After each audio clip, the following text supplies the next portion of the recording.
വ്യക്തിപരമായ പ്രാർത്ഥനകളുടെയും ജീവിത സമർപ്പണ പ്രാർത്ഥനകളുടെ സമയമാണ്. സിസ്റ്റർ ജോമോൾ ഇപ്പോൾ പ്രാർത്ഥിക്കാം. ഓരോ വിഷയങ്ങളുടെ മേലും സമർപ്പിച്ച് പ്രാർത്ഥിക്കും. നിങ്ങൾ ആദരവോടെ, ഭക്തിയോടെ ജീവിതാവസ്ഥകൾ, നിങ്ങൾ ഇന്ന് നേരിടുന്ന ജീവിത പ്രശ്നങ്ങൾ സമർപ്പിച്ചുകൊണ്ട് നിൽക്കട്ടെ. പരിശുദ്ധ പരമാ ദിവ്യ കാരുണ്യത്തിന് നേരവും ആരാധനയും സ്തുതിയും പുകഴ്ചയും ഉണ്ടായിരിക്കട്ടെ. പരിശുദ്ധ പരമാ ദിവ്യ കാരുണ്യത്തിന് നേരവും ആരാധനയും സ്തുതിയും പുകഴ്ചയും ഉണ്ടായിരിക്കട്ടെ. പരിശുദ്ധ പരമാ ദിവ്യ കാരുണ്യത്തിന് നേരവും ആരാധനയും സ്തുതിയും പുകഴ്ചയും ഉണ്ടായിരിക്കട്ടെ. നമുക്കെല്ലാവർക്കും കൃപാസനം പ്രത്യക്ഷീകരണ മധ്യസ്ഥ പ്രാർത്ഥന ഏറ്റുചൊല്ലി പ്രാർത്ഥിക്കാം. അമ്മേ പരിശുദ്ധ അമ്മേ, ദൈവമാതാവേ, കൃപാസനത്തിലൂടെ ഞങ്ങൾക്കും ഞങ്ങളുടെ ദേശത്തിനും അമ്മ മധ്യസ്ഥം തേടി തന്ന എല്ലാ അനുഗ്രഹങ്ങൾക്കും കൃപകൾക്കും ഞങ്ങളിപ്പോൾ ഹൃദയം നിറഞ്ഞ നന്ദി പറയുന്നു. സ്തുതിച്ചു പ്രാർത്ഥിക്കാം. Hallelujah, hallelujah. നാളിതുവരെ ഞങ്ങൾക്ക് ലഭിച്ച എല്ലാ കൃപകൾക്കും അനുഗ്രഹങ്ങൾക്കും നന്ദി പറയുന്നു. Hallelujah, hallelujah. മഹത്വം, മഹത്വം, ആരാധന, ആരാധന. ദൈവപിതാവേ നന്ദി, പിതാവേ മഹത്വം, ദൈവപിതാവേ ആരാധന.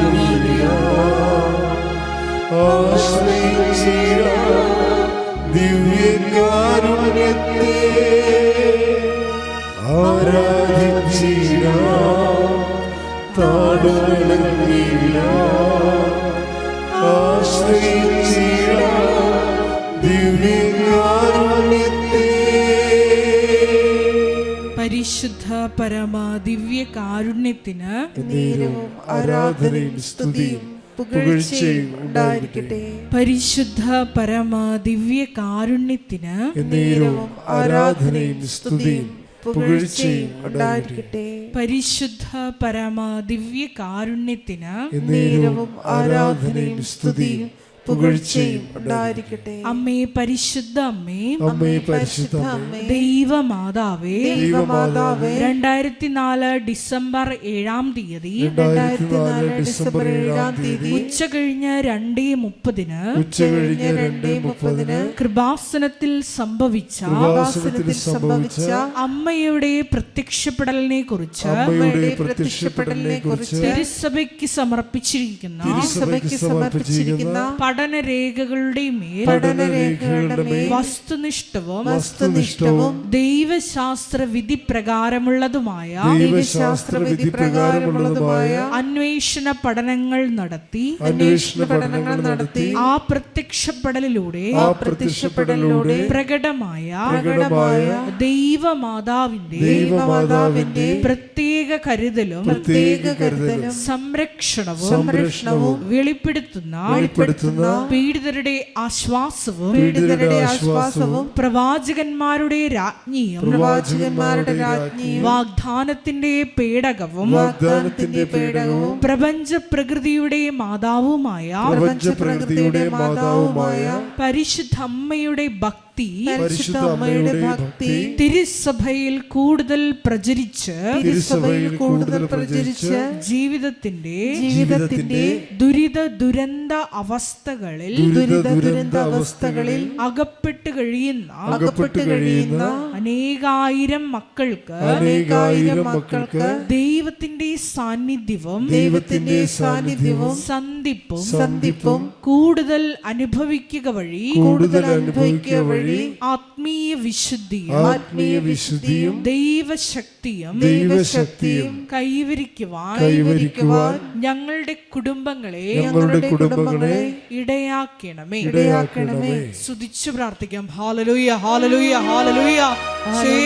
ദിവ്യകാരുണ്യനാഥ, മരിയൻ ഉടമ്പടിയെടുത്ത് പ്രാർത്ഥിക്കുന്ന ഞങ്ങളുടെ കുടുംബങ്ങളെ വിശുദ്ധീകരിക്കണമേ എന്ന് പ്രാർത്ഥിക്കുന്നു, ശക്തീകരിക്കണമേ എന്ന് പ്രാർത്ഥിക്കുന്നു, ആത്മാവാൽ വഴി നടത്തണമേ എന്ന് പ്രാർത്ഥിക്കുന്നു, വലിയ വലിയ സാക്ഷികളാക്കി ഉയർത്തണമേ എന്ന് പ്രാർത്ഥിക്കുന്നു. Hallelujah, hallelujah. ദൈവപിതാവേ നന്ദി, ദൈവപിതാവേ മഹത്വം, ദൈവനാമേ ആരാധന.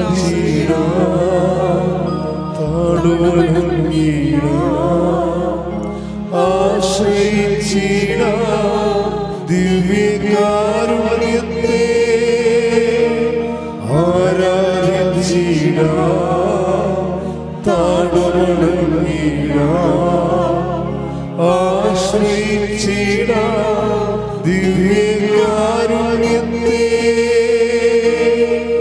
പരിശുദ്ധ പരമ ദിവ്യകാരുണ്യത്തിന് എന്നേരവും ആരാധനയും സ്തുതിയും പുകഴ്ചയും ഉണ്ടായിരിക്കട്ടെ. പരിശുദ്ധ പരമ ദിവ്യകാരുണ്യത്തിന് എന്നേരവും ആരാധനയും സ്തുതിയും പുകഴ്ചയും ഉണ്ടായിരിക്കട്ടെ. പരിശുദ്ധ പരമ ദിവ്യകാരുണ്യത്തിന് എന്നേരവും ആരാധനയും സ്തുതിയും പുകഴ്ചയും ഉണ്ടായിരിക്കട്ടെ. അമ്മേ പരിശുദ്ധ അമ്മേ, അമ്മേ പരിശുദ്ധ അമ്മേ, ഭൂസ്വർലോകങ്ങളുടെ രാജ്ഞിയായ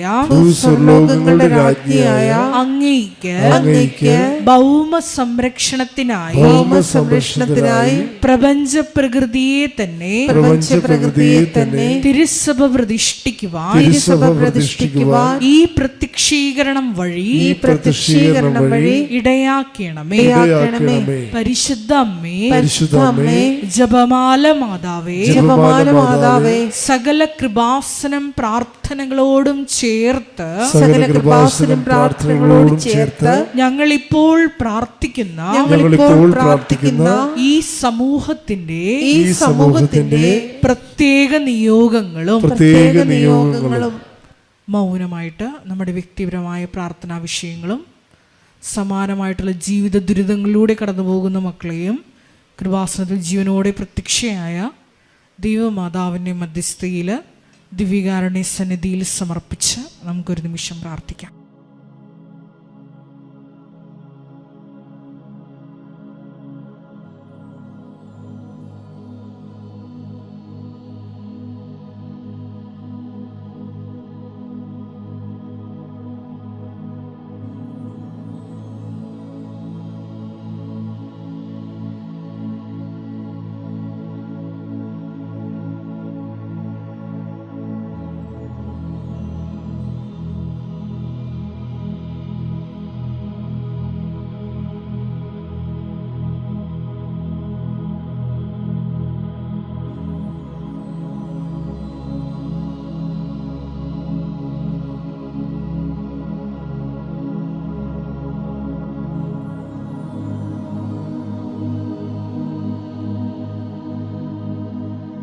അമ്മയുടെ പ്രത്യക്ഷീകരണത്തിന്റെ ഈ അനുഗ്രഹവേളയിൽ ഞങ്ങൾക്ക് സാധിച്ചു തരുവാൻ കനിയണമേ. ആമേൻ. സ്തുതിച്ചു പ്രാർത്ഥിക്കാം. Hallelujah, hallelujah, hallelujah, hallelujah. ഒരിക്കൽ കൂടി നാളിതുവരെ കൃപാസനത്തിൽ വന്ന് മരിയൻ ഉടമ്പടിയെടുത്ത് പ്രാർത്ഥിച്ചു പോയിട്ടുള്ള മുഴുവൻ മക്കളെയും, ഓൺലൈനായി ഉടമ്പടിയെടുത്ത് പ്രാർത്ഥിക്കുന്ന മക്കളെയും, ലൈറ്റ് ക്യാൻഡിൽ പ്രയർ വഴിയായിട്ടും അവർ ഡെയിലി ബ്രെഡ് പ്രാർത്ഥനയിലൂടെയും എല്ലാം തങ്ങളുടെ നിയോഗങ്ങൾ സമർപ്പിക്കുന്ന ഓരോ മക്കളുടെയും വ്യക്തിപരമായ ആവശ്യങ്ങളെ ഞങ്ങൾ ഈ അൾത്താരയിൽ സമർപ്പിച്ച് പ്രാർത്ഥിക്കുന്നു. ഏറെ പ്രത്യേകമായിട്ട് ജീവിത ദുരിതങ്ങളിലൂടെ കടന്നു പോകുന്ന മക്കളുടെ പ്രത്യേകമായ നിയോഗങ്ങളെ ഈ അൾത്താരയിൽ സമർപ്പിച്ച് പ്രാർത്ഥിക്കുന്നു. ഗുരുതരമായിട്ടുള്ള രോഗാവസ്ഥകളിലൂടെ കടന്നു പോകുന്ന മക്കളെ ഈ അൾത്താരയിൽ സമർപ്പിച്ച് പ്രാർത്ഥിക്കുന്നു. കടഭാരത്താൽ വലയുന്നവരെയും, ജോലി ഇല്ലാതെ വിഷമിക്കുന്നവരെയും, വിവാഹബന്ധം പിരിഞ്ഞു നിൽക്കുന്നവരെയും, മക്കളില്ലാതെ വിഷമിക്കുന്ന ദമ്പതികളെയും കുഞ്ഞു മക്കളെയും പ്രത്യേകമായിട്ട് സമർപ്പിച്ച് പ്രാർത്ഥിക്കുന്നു. ഈശോയുടെ ശക്തി എല്ലാ മേഖലകളിലും ഈ ആരാധനയുടെ യോഗ്യതയാൽ പ്രകടമാക്കണമേ എന്ന് പ്രാർത്ഥിക്കുന്നു. കൃപാസനത്തിൽ നടന്ന പരിശുദ്ധ അമ്മയുടെ പ്രത്യക്ഷീകരണ സ്ഥിരീകരണത്തിനായി മക്കളുടെ നിയോഗങ്ങളെ ഏറ്റെടുക്കണമേ എന്ന് പ്രാർത്ഥിക്കുന്നു. Hallelujah, hallelujah, hallelujah. മഹത്വം, മഹത്വം, ആരാധന, ആരാധന. Hallelujah, hallelujah, hallelujah. യേശുവേ സ്തോത്രം, യേശുവേ നന്ദി. ഈ പുണ്യഭൂമിയിൽ വരാൻ പറ്റിയ അനുഗ്രഹത്തിനെ ഓർത്ത് നന്ദി പറയുന്നു. ഞാൻ വരുന്നത് കുറവലങ്ങാട്ട് നിന്നാണ്. എൻ്റെ പേര് പ്രീതി. മുത്തിയമ്മയുടെ സന്നിധിയിൽ നിന്നാണ് ഞാൻ വരുന്നത്. ഇപ്പോൾ ഞാൻ UK-യിലാണ്. UK-യിൽ നിന്ന് സാക്ഷ്യം പറയാൻ വേണ്ടി മാത്രമാണ് ഇപ്പോൾ വന്നത്. ഞാൻ സാക്ഷ്യം പറയുന്നത് എൻ്റെ മോൾക്ക് വേണ്ടിയാണ്. എൻ്റെ മോൾ അബിഗേൽ 2024 എൻ്റെ കുഞ്ഞിൻ്റെ കഴുത്തിൻ്റെ അവിടെ ഒരു ചെറിയ വട്ടത്തിൽ ഒരു പൊട്ടം പൊളിഞ്ഞ പോലെ വന്നു. അന്നേരം ഞങ്ങളൊന്നും മൈൻഡ് ചെയ്തില്ല. കുറച്ച് നാൾ കഴിഞ്ഞു, എന്നുവെച്ചാൽ കുറച്ച് വീക്സ് കഴിഞ്ഞ് അത് വലുതായി കൊണ്ടിരുന്നു. അത് കഴിഞ്ഞ് അങ്ങനെ കണ്ടു കഴിയുമ്പോൾ കൊച്ചിന് സ്കൂളിൽ പോകാനും എല്ലാം ബുദ്ധിമുട്ടായി തുടങ്ങി. കാരണം എന്ന് വെച്ചാൽ അത് കഴുത്തിലായതുകൊണ്ട് കാണാൻ പറ്റുമായിരുന്നു. മോളെയും കൊണ്ട് ഞങ്ങൾ GPA കാണിക്കാൻ പോയി. GPA കാണിക്കാൻ ചെന്നപ്പോൾ അവർ അപ്പോയിൻമെൻറ്റ് തന്നില്ല. അവർ പറഞ്ഞു ഫാർമസി പോയി മെഡിസിൻ മേടിച്ചോളാൻ പറഞ്ഞു. ഞങ്ങൾ ഫാർമസി ചെന്നു, കൊച്ചിനെ കാണിച്ചു. അത് ഫംഗൽ ഇൻഫെക്ഷൻ ആണെന്ന് പറഞ്ഞു. അവർ ക്രീം തന്നു. അത് ഞങ്ങൾ അപ്ലൈ ചെയ്തു. കുറച്ച് എനിക്ക് തോന്നുന്നത് മോർ ദാൻ വീക്സ് അത് അപ്ലൈ ചെയ്തു. എന്നിട്ടും അത് കുറഞ്ഞില്ല. ഞാൻ പറഞ്ഞു മോളെ വേറെ ഞാൻ ഒന്ന് ചെക്ക് ചെയ്തോട്ടെ ബോഡിയിൽ. ബാക്കിൽ നോക്കിയപ്പോൾ ഇതേ സെയിം വലിപ്പത്തിൽ വേറെ ഒരെണ്ണവും കണ്ടു. ഞങ്ങൾക്ക് ആ ടെൻഷനായി.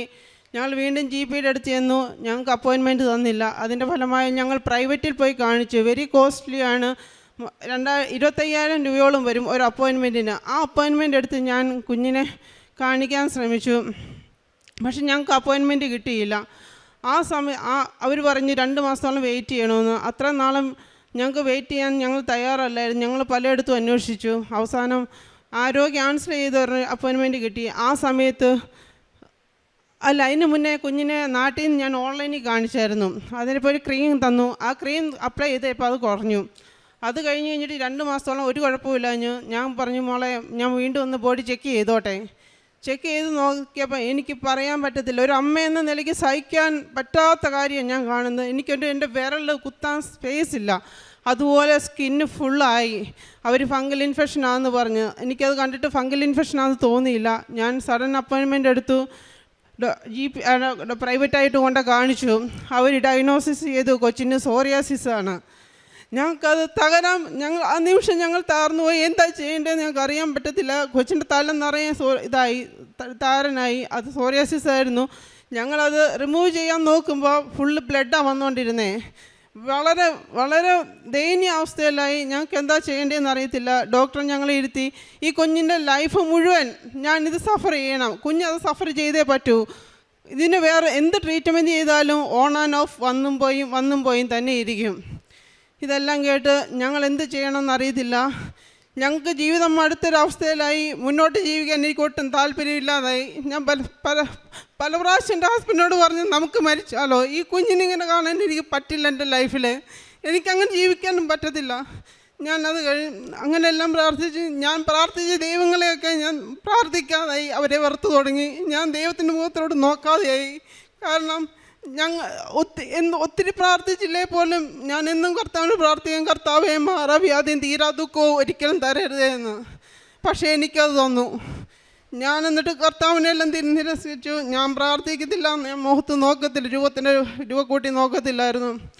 2 ദിവസം കഴിഞ്ഞ് എൻ്റെ മനസ്സ് വീണ്ടും തണുത്തു. ഞാൻ വീണ്ടും ദൈവത്തോട് ചോദിച്ചു, നീ എന്തിനെനിക്കിത് തന്നു? ഞാൻ നിന്നോട് എന്ത് തരരുതെന്ന് പറഞ്ഞോ നീ അതെനിക്ക് തന്നു. ഞാൻ അതിന് വീണ്ടും എന്ത് ചെയ്യണമെന്ന് അറിയത്തില്ലാത്ത അവസ്ഥയിലിരിക്കുകയാണ്. അപ്പോൾ എൻ്റെ നാട്ടിൽ വീണ്ടും ഞങ്ങൾ ഓൺലൈനിൽ കാണിച്ചു. വീണ്ടും ഒന്ന് കൺഫേം ചെയ്യാനായിട്ട് അവർ വീണ്ടും കൺഫേം ചെയ്ത് ഇത് സോറിയാസിസ് ആണ്.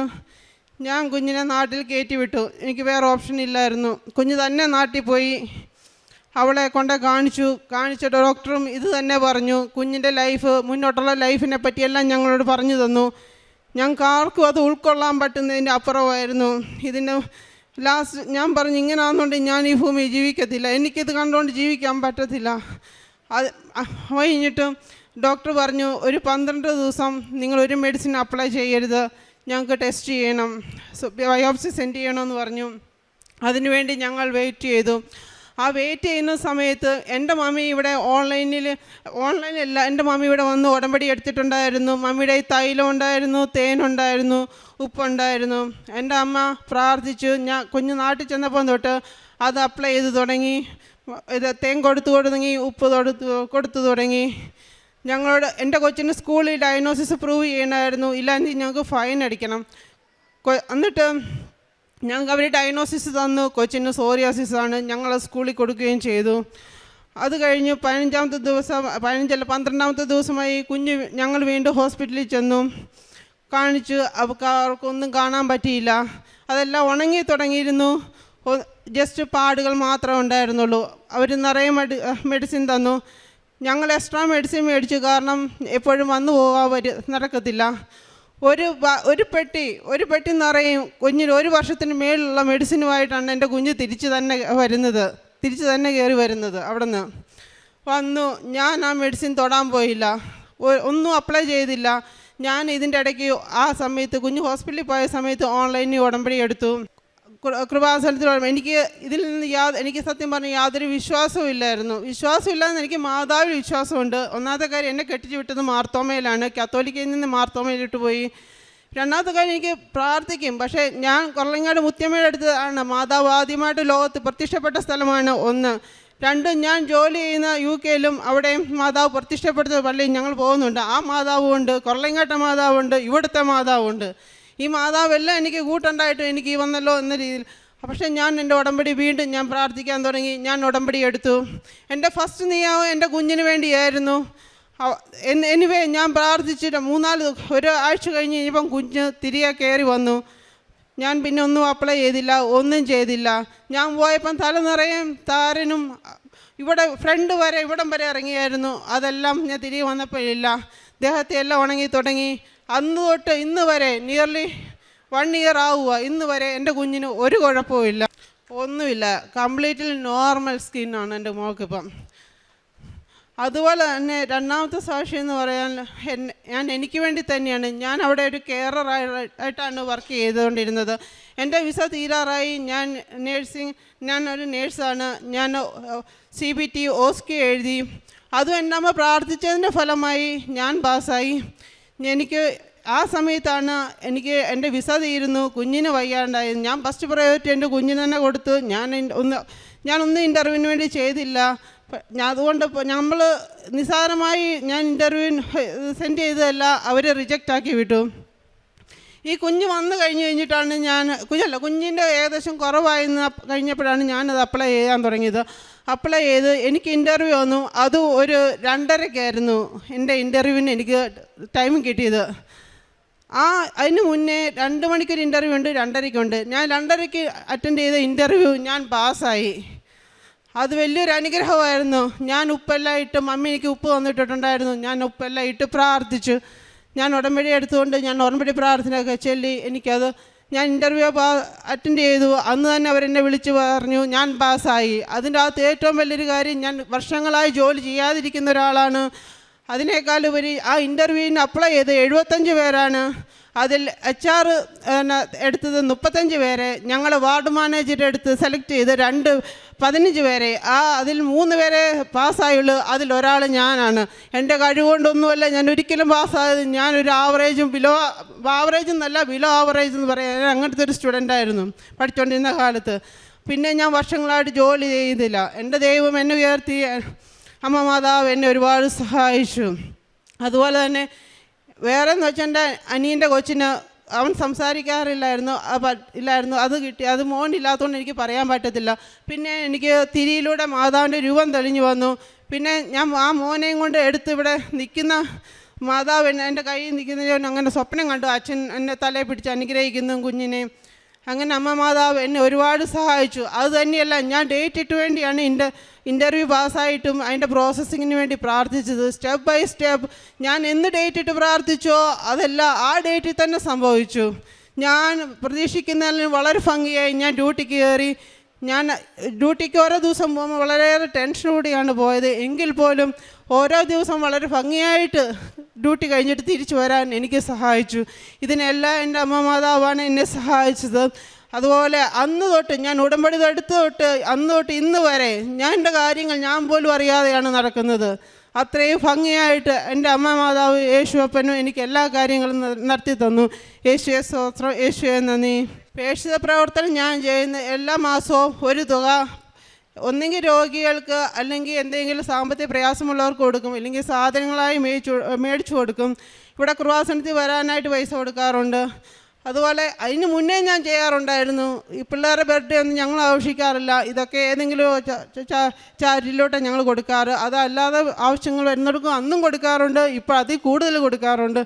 അതുപോലെ തന്നെ ആത്മീയ ജീവിതം എന്ന് വെച്ചാൽ ഞങ്ങൾക്ക് വളരെ ഒത്തിരി ഇതായിട്ട് ചെയ്യാൻ പറ്റത്തില്ല. കാരണം ഡ്യൂട്ടി ഇതെല്ലാം അവരതനുസരിച്ച് ചെയ്യാൻ പറ്റും പോലെ പള്ളിയിൽ പോകാറുണ്ട്, പ്രാർത്ഥിക്കാറുണ്ട്. കൂടുതലും ഞാൻ മറ്റുള്ളവർക്ക് എന്തെങ്കിലും സഹായം ചെയ്യാൻ പറ്റുന്നത് നമ്മളെ കൊണ്ട് പൈസപരമായിട്ടും അല്ലാത്തപരമായിട്ട് ചെയ്യുന്നതാണ് ഞാൻ കൂടുതൽ ചെയ്തു കൊടുത്തത്. ആദ്യമായി തന്നെ പരിശുദ്ധ അമ്മയ്ക്കും തിരുകുമാരനും എനിക്ക് നേടിത്തന്ന അനുഗ്രഹത്തെ ധ്യാനിച്ചുകൊണ്ട് ഞാൻ നന്ദി പറയുവാണ്. എൻ്റെ പേര് ഫെബിന. ഞാൻ വയനാട്ടിൽ നിന്ന് വരുന്നു. എനിക്ക് ഓസ്ട്രേലിയൻ സ്റ്റുഡൻറ്റ് വിസ ലഭിച്ചതിനെ പറ്റിയുള്ള സാക്ഷിയാണ് ഞാനിന്ന് പറയാൻ പോകുന്നത്. 16/8/2025 ഞാൻ എൻ്റെ ട്രഡീഷണലായിട്ടുള്ള ഉടമ്പടി എടുക്കുന്നത്. അതിനു മുന്നായിട്ട് ഞാൻ ഓൺലൈൻ ഉടമ്പടി എടുത്തിരുന്നു. അതിനുണ്ടായ സാഹചര്യം എന്ന് പറയുന്നത്, ഞാൻ PT +2 കഴിഞ്ഞ് തന്നെ എനിക്ക് വിദേശത്ത് പഠിക്കാൻ പോകാൻ ആഗ്രഹമുണ്ടായിരുന്നു. അപ്പോൾ അതിനു വേണ്ടി പ്രിപ്പയർ ചെയ്യാൻ വേണ്ടിയിട്ട് ഞാൻ PT എക്സാമിന് വേണ്ടിയിട്ട് ഞാനൊരു കൊച്ചിയിലുള്ള ഒരു ഇൻസ്റ്റിറ്റ്യൂഷനിൽ ചേർന്നായിരുന്നു. അവിടെ വെച്ച് ഞാൻ പ്രതീക്ഷിച്ചതിനേക്കാളും കൂടുതൽ സ്കോർ എനിക്ക് വളരെ കുറയുമായിരുന്നു. ഞാൻ പ്രതീക്ഷിച്ചതിനേക്കാളും എനിക്കത് വളരെ ബുദ്ധിമുട്ടായിരുന്നു പഠിക്കാനൊക്കെ തന്നെ. പക്ഷെ എന്നാലും എൻ്റെ ഒരു കോൺഫിഡൻസിൽ ഞാൻ അങ്ങനെ നിൽക്കുമായിരുന്നു. എനിക്കിത് പറ്റും, കുറേ സമയം എടുത്താലും എനിക്കിത് ചെയ്യാൻ പറ്റും, ഇത് തീർക്കാൻ പറ്റും എന്നുള്ളൊരു വിശ്വാസത്തിലായിരുന്നു. പക്ഷെ ഒരു ദിവസം ഞാൻ എൻ്റെ ബാങ്ക് ലോണിൻ്റെ ആവശ്യത്തിന് വേണ്ടിയിട്ട് ഞാൻ എൻ്റെ വീട്ടിലേക്ക് പോവുകയുണ്ടായി. ഞാൻ ഒരു പ്രാക്ടീസും അന്ന് ചെയ്തിരുന്നില്ല. ഒരു ദിവസമേ പ്രാക്ടീസ് ചെയ്യാതിരുന്നുള്ളൂ. പിന്നീട് ഞാൻ ഇൻസ്റ്റിറ്റ്യൂഷനിൽ തിരിച്ച് വന്ന് എൻ്റെ മോക്ക് ടെസ്റ്റ് എടുക്കുവാണ്. അപ്പോൾ ഞാൻ അന്നേ വരെ ഞാൻ ഒരു മാർക്കിലെത്തിച്ചായിരുന്നു, അതിൽ കുറയരുതായിരുന്നു. പക്ഷേ ഞാൻ പ്രതീക്ഷിച്ചതിനേക്കാളും കൂടുതൽ മാർക്ക് എനിക്ക് നന്നായിട്ട് കുറഞ്ഞുപോയി. അന്ന് ഞാൻ നന്നായിട്ട് തകർന്നു പോയായിരുന്നു. എനിക്ക് എന്ത് ചെയ്യണമെന്ന് അറിയില്ലായിരുന്നു. ഞാനപ്പോൾ വിചാരിച്ചു ഞാൻ ഡ്രോപ്പ് ചെയ്ത് എനിക്ക് പറ്റില്ല, ഞാൻ ഇത്ര കഷ്ടപ്പെട്ടതൊക്കെ വെറുതെയാണ്, എൻ്റെ സമയം പോവല്ലാതെ എനിക്കിത് കിട്ടില്ല, അങ്ങനെയായിരുന്നു ഞാൻ വിചാരിച്ചുകൊണ്ടിരുന്നത്. പക്ഷേ ഞാനിങ്ങനെ അപ്പോഴാണ് ഞാൻ ഓൺലൈൻ ഉടമ്പടീനെ കുറിച്ച് ഓർക്കുന്നത്. അതിനുമുമ്പ് ഞാൻ ഓൺലൈൻ ഉടമ്പടീനെ കുറിച്ച് കേട്ടിരുന്നു. പക്ഷെ ഞാൻ പിന്നെ ആവാം, സമയമുണ്ടല്ലോ, അങ്ങനെ നീട്ടി വെച്ചിരിക്കുകയായിരുന്നു. പക്ഷെ അന്ന് ഞാനൊന്നും നോക്കിയില്ല. എനിക്കപ്പോൾ എന്തോ തോന്നിയിട്ട് ഞാൻ എടുത്തു. എൻ്റെ ആവശ്യങ്ങളൊക്കെ അപ്പം എൻ്റെ മനസ്സിൽ എന്തുണ്ടായിരുന്നോ അത് ഞാൻ അവിടെ പറഞ്ഞിരുന്നു. അതിനുശേഷം വിത്തൗട്ട് എനി പ്രാക്ടീസ് ഞാൻ തിരിച്ചു പോവുകയാണ്. ഹോസ്റ്റലിൽ നിന്ന് തിരിച്ചു പോയി വീണ്ടും മോക്ക് ടെസ്റ്റ് എടുക്കുന്നു. അപ്പോൾ ഞാൻ നോക്കുമ്പോൾ ഞാൻ ഒന്നും പ്രാക്ടീസ് ചെയ്തിട്ടില്ല. പക്ഷേ ഞാൻ അന്നേ വരെ ഞാൻ പ്രാക്ടീസ് ചെയ്തില്ല. എനിക്ക് ഇതുവരെ കിട്ടാത്ത സ്കോറ് എനിക്ക് വന്നപ്പോൾ പെട്ടെന്ന് എനിക്ക് ഭയങ്കര സന്തോഷമായി. അപ്പോൾ എൻ്റെ മനസ്സിലേക്ക് പെട്ടെന്ന് വന്നുള്ളൊരു കാര്യം എന്ന് പറയുന്നത്, ദൈവത്തിന് ഒരു കാര്യം ചെയ്യാൻ വലിയ സമയമൊന്നും വേണ്ട, അങ്ങനെയായിരുന്നു എൻ്റെ മനസ്സിൽ ആദ്യമായിട്ട് വന്നേ. അപ്പോൾ ആ ഒരു വിശ്വാസത്തിൽ ഞാൻ മുന്നോട്ട് പോവുകയാണ്. പിന്നീട് എനിക്ക് ശാരീരികമായിട്ട് പ്രയാസങ്ങളൊക്കെ വന്നതുകൊണ്ട് തന്നെ ഞാൻ നാട്ടിലേക്ക് തിരിച്ചു വരികയാണ്. ആ ഒരവസരത്തിലാണ് ഞാൻ ട്രഡീഷണൽ ഉടമ്പടീനെ കുറിച്ച് അറിയുന്നതും പിന്നീട് ഇവിടെ വന്ന് ഞാൻ എടുക്കുന്നതും. അങ്ങനെ 16/8/2025 ഞാൻ ട്രഡീഷണലായിട്ടുള്ള ഉടമ്പടി എടുക്കുകയാണ്. പിന്നീട് എൻ്റെ ബാങ്ക് ലോണിൻ്റെ ആവശ്യങ്ങളായിരുന്നു ഉണ്ടായിരുന്നത്. കുറേ പ്രയാസങ്ങൾ ഉണ്ടായിട്ടുണ്ടായിരുന്നെങ്കിലും എനിക്ക് ദൈവവചനത്തിൻ്റെ ശക്തിയാലൊക്കെ വചനം എടുക്കുമ്പോൾ ഞാൻ തളർന്നു പോകുമ്പോഴൊക്കെ വചനം എടുത്ത് ഞാൻ ധ്യാനിക്കുമ്പോൾ എനിക്കൊരു ജീവൻ കിട്ടുമായിരുന്നു. ഇതെനിക്ക് മുമ്പോട്ട് പോവാം എന്നുള്ളൊരു വിശ്വാസം കിട്ടുമായിരുന്നു. അപ്പം ഞാൻ PT എക്സാം ആയിരുന്നു പിന്നീട് അടുത്തത്. ഞാൻ PT എക്സാം അറ്റൻഡ് ചെയ്യുന്നതിന് മുമ്പ് തന്നെ മാതാവ് എനിക്ക് ഞാൻ എടുക്കാൻ പോകുന്ന ഡേറ്റും നീ എത്ര വട്ടം എഴുതും, നിനക്ക് കിട്ടാൻ പോകുന്ന മാർക്കും എനിക്ക് മാതാവ് പറഞ്ഞിരുന്നു. 56, 66, 76 എന്നീ 3 അക്കങ്ങളാണ് എനിക്ക് മാതാവ് ഇങ്ങനെ കാണിച്ചു തന്നത്. അപ്പോൾ എൻ്റെ ആദ്യത്തെ PT എക്സാമിൽ എനിക്ക് എങ്ങനെ എക്സാം നോക്കാന്നുള്ള രീതിയിൽ ഞാൻ എക്സാം എഴുതി. ആ എക്സാമിന് എനിക്ക് 56 ആയിരുന്നു ഓവറോൾ കിട്ടിയത്. പിന്നീട് രണ്ടാമത്തെ അറ്റംപ്റ്റ് ചെയ്യുമ്പോൾ എൻ്റെ മനസ്സിലേക്ക് ഇങ്ങനെ വരികയാണ്, നീ മാത്രം തീരുമാനിച്ച പോരാ, നിൻ്റെ പാരൻസിനും കൂടി വെച്ചിട്ട് നീ ഒരു ഡേറ്റ് എടുക്കണം എന്ന് പറഞ്ഞ് മനസ്സിലേക്ക് വരികയാണ്. അപ്പം ഞാൻ എൻ്റെ പപ്പേനെ വിളിച്ച് ചോദിച്ചു ഞാൻ ഏത് ഡേറ്റാണ് ഇനി എടുക്കേണ്ടതെന്ന്. അപ്പോൾ പപ്പ പറഞ്ഞു 7-ാം തീയതി എടുത്തോന്ന് പറഞ്ഞു. അപ്പം ഞാനൊന്നും നോക്കിയില്ല, പപ്പ പറഞ്ഞതല്ലേ 7-ാം തീയതി എടുക്കാമെന്ന് വിചാരിച്ചു. എന്നാലും എനിക്കൊരു സംതൃപ്തി ഇല്ലായിരുന്നു. അതുകൊണ്ട് ഞാൻ ബൈബിൾ എടുത്തു. ഈശോ എൻ്റെ കൂടെ വരുവാണെങ്കിൽ ഞാൻ എഴുതുന്നുള്ളൂ, അല്ലെങ്കിൽ എഴുതുന്നില്ല എന്ന് വിചാരിക്കാം. അങ്ങനെ ഞാൻ ബൈബിൾ എടുക്കുമ്പോൾ ഞാൻ നിൻ്റെ കൂടെ വരും എന്നുള്ളൊരു ബന്ധപ്പെട്ട ഒരു വചനമാണ് എനിക്ക് അന്ന് കിട്ടിയത്. അതുകൊണ്ട് നല്ല വിശ്വാസത്തോടെ തന്നെ ഞാനത് ബുക്ക് ചെയ്തു. അപ്പോൾ അന്ന് ഞാൻ എക്സാം അറ്റൻഡ് ചെയ്യുന്ന ആ സമയത്ത് റീഡിങ് മൊഡ്യൂളായിരുന്നു എനിക്ക് ഭയങ്കര പാടായിട്ടുണ്ടായിരുന്നത്. പക്ഷേ അന്ന് ആ റീഡിങ് മൊഡ്യൂൾ ഞാൻ മാതാവിന് നന്നായിട്ട് മുഴുവനായിട്ട് അങ്ങ് വിട്ടുകൊടുത്തു. അതെനിക്ക് എന്താ ചെയ്യേണ്ടതെന്ന് എനിക്കറിയില്ല, അതുകൊണ്ട് മുഴുവനായിട്ട് മാതാവിന് വിട്ടുകൊടുത്തു. അപ്പോൾ എൻ്റെ റിസൾട്ട് വന്നത് 66 എന്നുള്ള സംഖ്യയാണ്. അതായത് മാതാവ് എനിക്ക് രണ്ടാമതായിട്ട് കാണിച്ചു തന്നത്. അതുപോലെ തന്നെ എനിക്ക് സീറ്റ് നമ്പർ കിട്ടിയത് 6 എന്നക്കാണ്. അപ്പോൾ മൂന്നാമതായിട്ട് മാതാവ് കാണിച്ചു തന്ന 76-ൽ 7-ാം തീയതി നീ ഡേറ്റ് എടുക്കുന്നു, 6-ാമത്തെ അക്കായിരിക്കും നിൻ്റെ സീറ്റ് നമ്പർ എന്ന് എനിക്ക് കാണിച്ചു തന്നു. അങ്ങനെ പിന്നീട് എനിക്ക് കിട്ടും, ഇനിയും എനിക്ക് കിട്ടുമായിരിക്കും സ്കോറെന്ന് വിചാരിച്ചിട്ട് 2 തവണയും കൂടി അറ്റംപ്റ്റ് ചെയ്തു. പക്ഷെ എനിക്ക് സ്കോർ കിട്ടിയില്ല. അതുകൊണ്ട് തന്നെ എനിക്ക് മാതാവ് തന്ന, അതാണ് എനിക്ക് ഏറ്റവും വലിയ സ്കോറായിട്ട് കിട്ടിയത്. മാതാവ് തന്ന സ്കോറിൽ ഞാനൊരു കോഴ്സ് തിരഞ്ഞെടുക്കാമെന്ന് വിചാരിച്ചിട്ട് ആ സമയത്ത് ഉണ്ടായിരുന്ന ഒരു കോഴ്സായിരുന്നു എനിക്ക് എൻറോൾ ചെയ്യാൻ വേണ്ടി ഉണ്ടായിരുന്നത്. ആ കോഴ്സ് ഞാൻ എടുത്തു. ആ കോഴ്സ് ഞാൻ നോക്കുമ്പോൾ എനിക്കിഷ്ടപ്പെട്ട യൂണിറ്റ്സും ഞാൻ ആഗ്രഹിക്കുന്ന കുറേ ജോബ്സും അതിൽ എനിക്ക് ആ കോഴ്സ് എടുത്തു കഴിഞ്ഞ് എനിക്ക് കിട്ടുമായിരുന്നു. മാത്രമല്ല എൻ്റെ പാസ്പോർട്ടിലാവട്ടെ, എനിക്ക് കിട്ടിയ വിസ നമ്പറിലാവട്ടെ, എനിക്ക് കിട്ടിയ കോഴ്സിൻ്റെ കോഡിലാവട്ടെ മാതാവിൻ്റെ നമ്പറായിട്ടുള്ള 7ഉം 6ഉം എന്നുള്ള അക്കങ്ങളുണ്ടായിരുന്നു. അപ്പം ഞാൻ വിശ്വസിച്ചു അതെനിക്ക് മാതാവ് തന്നതാണ്, അപ്പോൾ ഞാനതിൽ മുൻപോട്ട് പോകാമെന്നുള്ള ഒരു രീതി തന്നെ ഞാൻ വിശ്വസിച്ച് ചെയ്തു. പിന്നെ എനിക്ക് വിസയായിരുന്നു വെക്കണ്ടേ. അപ്പോൾ നമുക്കറിയാം ഓസ്ട്രേലിയൻ സ്റ്റുഡൻറ്റ് വിസ കിട്ടാൻ നല്ല പാടാണ്. അപ്പോൾ അതിനു മുമ്പ് പാർട്ട് 2-ലായിരുന്നു ഉണ്ടായിരുന്നത്. അപ്പോൾ പാർട്ട് 2 ഉള്ള സമയത്ത് എനിക്കൊന്നും വെക്കാൻ പറ്റില്ല.